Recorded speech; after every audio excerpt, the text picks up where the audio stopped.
So Jason, are you a real person? I am a real person. Last time I checked. You're not art AI generated from some like teen heartthrob like magazine or something like that.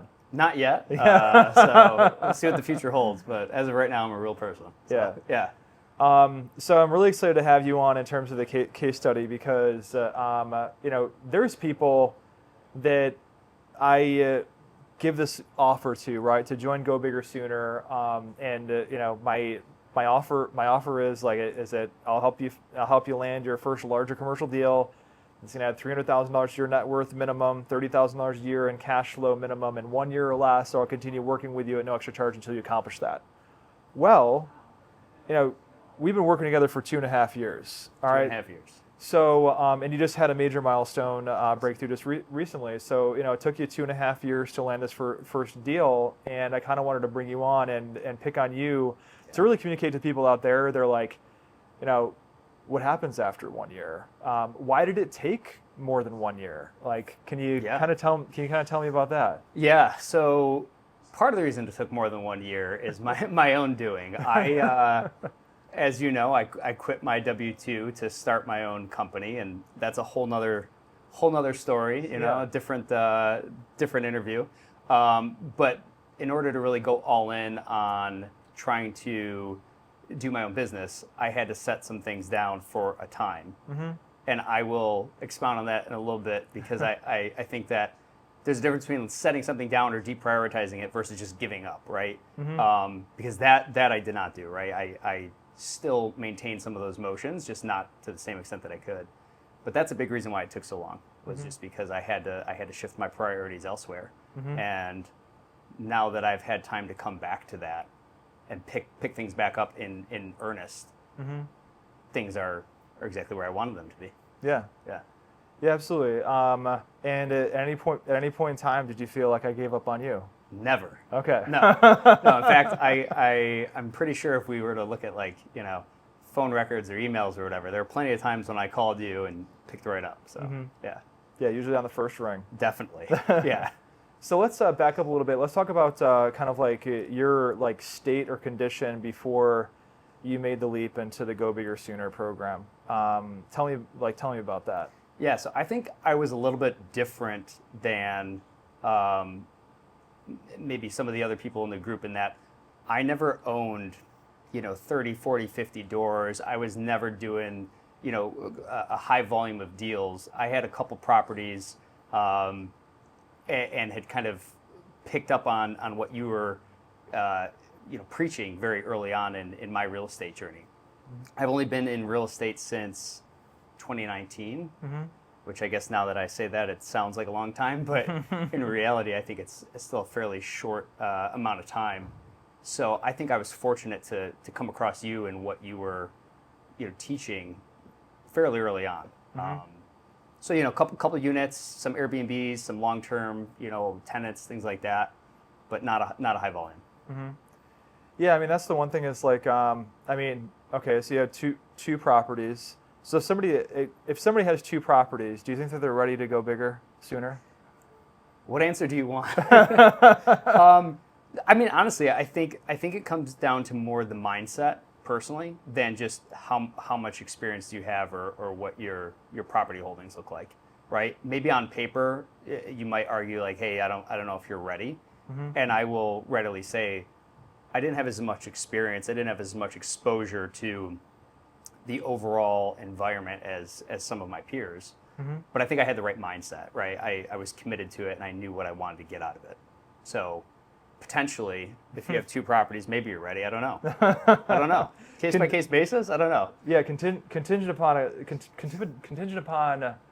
mindset shift and believing that you can do it. Yeah. So, and obviously you saw other guys in the program that were doing it that probably encouraged you and gave you confidence as well, right? Definitely. So what did we help you accomplish?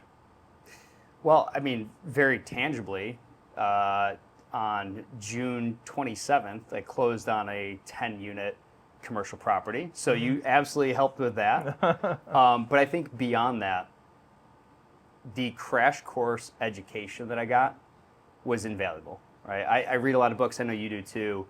there's only so much that you can read before you need somebody to actually show you the way and have a conversation and walk you through a given scenario, a given situation. And to me, having a mentor and having peers that are going through it was invaluable. I can't put a dollar amount on that.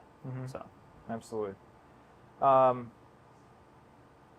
I guess you answered a little bit of this, but like, what was our role specifically in helping you accomplish that acquisition?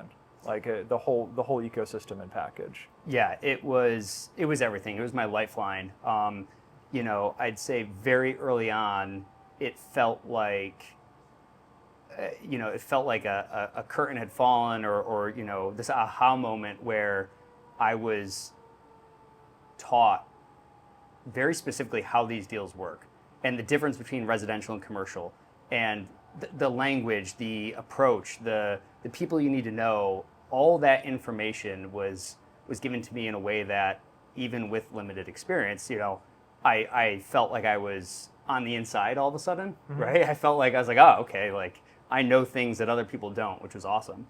And so those building blocks, that foundation, helped me to piece this deal together. And then the peers and the team around me that I was able to pull in, the relationships that I had because of the group, is ultimately what got the deal to the finish line in more ways than one. So yeah. So I guess at what moment, because this was a longer journey for you than you probably anticipated. Yeah. At what moment did faith in me, in the program, in the offer, because it took a certain amount of faith, like to step out on a limb and give somebody a substantial investment, to do this. Like, when did that like crystallize into like, dude, this was totally worth the investment? I mean, I think the first part was really just the knowledge, seeing the level of detail in the course material, in the weekly trainings, in the that access that I had to knowledge that I'm sure there are books out there that go into that level of detail, but having it, again, presented in a way that's so easy for me to understand, that was probably the first step. I think the second, though, was when Brian Buxton did his deal, which I think was fairly early on, I want to say. Yeah, it was 56 units. I think it was like 6 months after I onboarded him. So. Yeah. So in 6 months, right, we're all going on this journey together, and then to see Brian hit 56 units, I'm like, oh, okay, I got it, right? Yeah. That could be me. So, yeah. Absolutely. It's great to know that this program was a great fit for you. And by the way, I'm still under guarantee with you, and until you add the 300 Gs or more to net worth. But more importantly, who is this opportunity not for? Good question. I think it's not for people that don't want to actually do the hard work, because it is a lot of hard work. And you make it as easy as possible, but short of you going out and finding deals on our behalf and just signing over paperwork, which is never going to happen, you have to put in a lot of hard work. Again, speaking for myself, 2.5 years on the same property, right? 2.5 years of following up with the same broker, 2.5 years of thinking about it, driving past that property, and looking at other properties and running numbers and having it not work out. If you can't commit that sort of timeline, or 12 months even, it's just not for you, right? And that's okay. It doesn't have to be for everyone.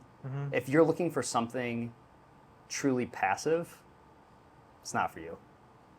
You say, have them give them your. I mean, give Jason your money. Give Jason your money.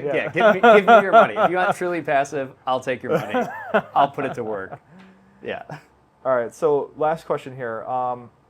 If there's someone who is viewing this video right now and is on the fence about getting our help, what would you say to them?